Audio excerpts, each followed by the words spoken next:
So the impact of this plague psyop, as I see it, has most people splitting into one of three groups. The first group, the good.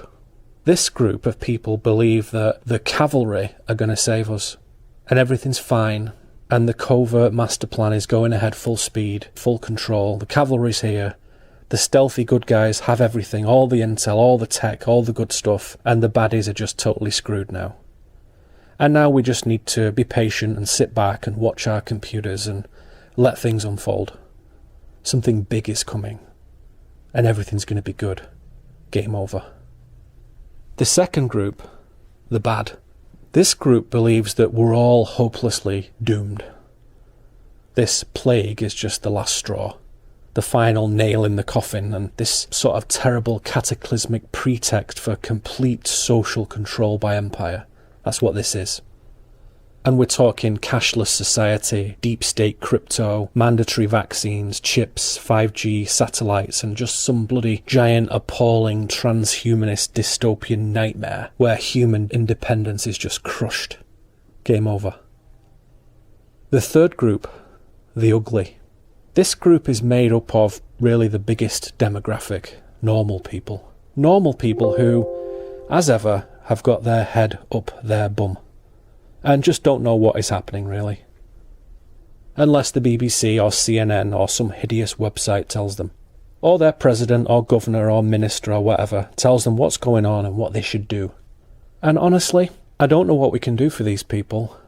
How can one accommodate those who have chosen not to think for themselves so chronically, so irresponsibly?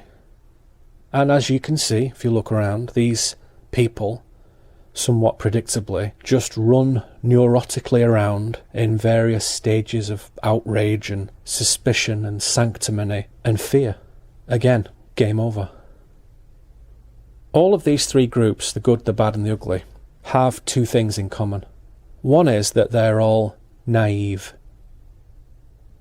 The other is that they all place far too much weight on things outside of themselves.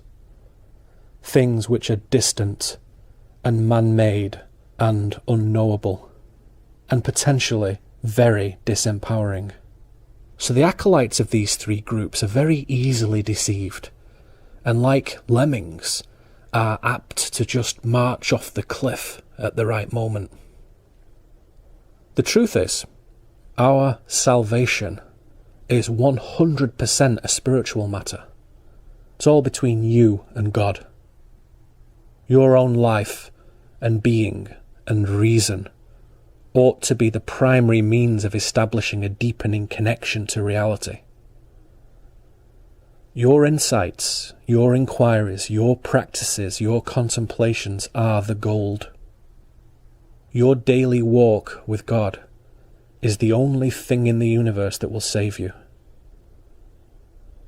Your authentic presence, your embodiment of goodness, your rugged independence, your profound love, your creative potency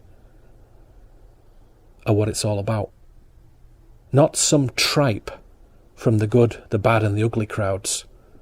You are the one to put the coronavirus in its proper place. You. The whole